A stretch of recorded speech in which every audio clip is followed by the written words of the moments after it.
முன்னாடிலாம் எந்த ஃபங்க்ஷன் போனாலும் இந்த காரக்குழம்பு இல்லாமல் இருக்காது. இப்போ நிறைய ட்ரெண்ட் வந்ததுனால வித்தியாசமா மெனு போடுறாங்க. ஆனால் இந்த காரக்குழம்புக்காகவே முன்னாடிலாம் ஃபங்க்ஷன் போவோம். பட் இந்த காரக்குழம்பு மிஸ் பண்ணுறவங்க இந்த ரெசிபி செஞ்சு ட்ரை பண்ணி பாருங்கள்.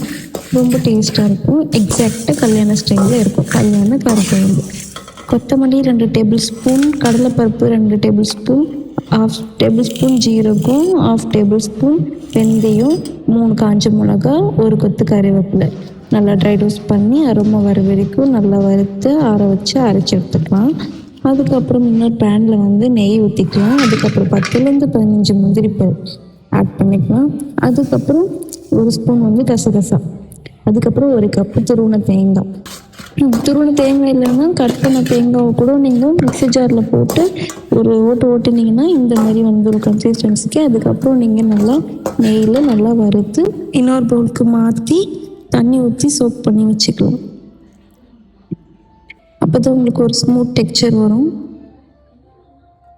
அதுக்கப்புறம் இன்னொரு பேனில் ஆயில் ஊற்றிக்கலாம். நல்லா ஆட் பண்ணிங்கன்னா டேஸ்ட்டு சூப்பராக இருக்கும். அதுக்கப்புறம் 1 டேபிள் ஸ்பூன் மணத்தக்காளி வத்தல், 1 டேபிள் ஸ்பூன் வடகம் ஆட் பண்ணிக்கலாம். இப்போ நல்லா இது பொரிஞ்சதுக்கப்புறமா பூண்டு ஆட் பண்ணிக்கலாம். பூண்டு நல்லா வதங்கி கோல்டன் ப்ரௌன் கலர் வரணும். அது வரைக்கும் நல்லா வதக்கிக்கலாம்.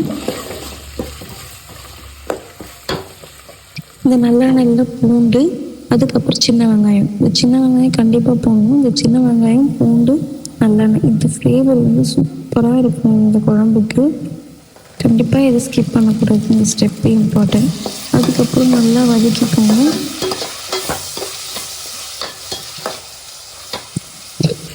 இப்போ உப்பு ஆட் பண்ணிக்கலாம்.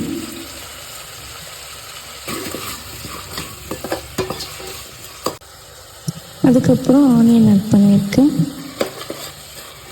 ஒரு பெரிய வெங்காயம் ஆட் பண்ணிக்கோங்க.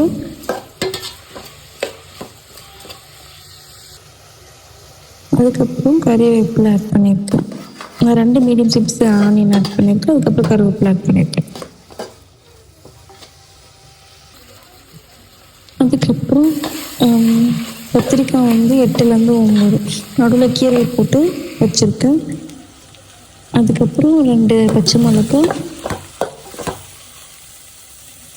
அதுக்கப்புறம் தக்காளி ஆட் பண்ணிக்கலாம். தக்காளி எவ்வளோ போடணும் அதுக்கேற்ற மாதிரி தான் புளி ஆட் பண்ணணும். இந்த இடத்துல நீங்கள் தக்காளி நிறைய ஆட் பண்ணுற மாதிரினா புளி கம்மி பண்ணிக்கோங்க.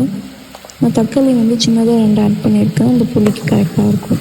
அதுக்கப்புறம் மொச்சக்கல்லை நைட்டே ஊற வச்சுருக்கேன். லைட்டாக வறுத்து ஊற வச்சுருக்கேன். அதுக்கப்புறம் வேக வச்சு இதில் ஆட் பண்ணிக்கலாம். அதுக்கப்புறம் குழம்பு மிளகாத்தூள் 4 ஸ்பூன் ஆட் பண்ணிக்கலாம். 1/4 ஸ்பூன் மஞ்சள் தூள், 1 ஸ்பூன் சில்லி பவுடர். நான் காஷ்மீர் சில்லி பவுடர் ஆட் பண்ணியிருக்கேன். அதுக்கப்புறமா கறி மசாலா பட்டை. அது ரொம்ப ரொம்ப இம்பார்ட்டன்ட் இந்த குழம்புக்கு. இது தனி டேஸ்ட்டு கொடுக்கும் இந்த குழம்புக்கு. அது கண்டிப்பாக ஆட் பண்ணிக்கோங்க. அதுக்கப்புறம் புளி ஆட் பண்ணியிருக்கேன். அதுக்கப்புறம் தேங்காய் பேஸ்ட் ஆட் பண்ணிக்கலாம். நல்லா மிக்ஸ் பண்ணிவிட்டு நல்லா கொதிக்க விட்டுடலாம். அதுக்கப்புறமா இந்த நம்ம அரைச்சோம் இல்லையா, வறுத்து அரைச்சோல்ல, அந்த பவுடரில் கொஞ்சம் தண்ணி ஆட் பண்ணிக்கலாம். அப்போ தான் கட்டி எதுவும் படாது. ஸோ அதுக்கப்புறம் இன்னொரு பேனில் ஆயில் ஊற்றிட்டு வடவும் மணத்தக்காளி வத்தல் போட்டு பொரித்து மேலே குழம்பு மேலே ஊற்றிட்டு அடுப்பு ஆஃப் பண்ணிட்டிங்கன்னா குழம்பு ரெடி. ரொம்ப டேஸ்ட்டாக இருக்கும். எக்ஸாக்டாக கல்யாணத்தில் சாப்பிட்ட மாதிரியே இருக்கும். கூட ஒரு அப்பளம் பொரித்து சாப்பிட்டிங்கன்னா டேஸ்ட் வேறு லெவலில் இருக்கும். கண்டிப்பாக ட்ரை பண்ணி பாருங்கள். ஃப்ரெண்ட்ஸ் அண்ட் ஃபேமிலிக்கு ஷேர் பண்ணுங்கள். Tata bye.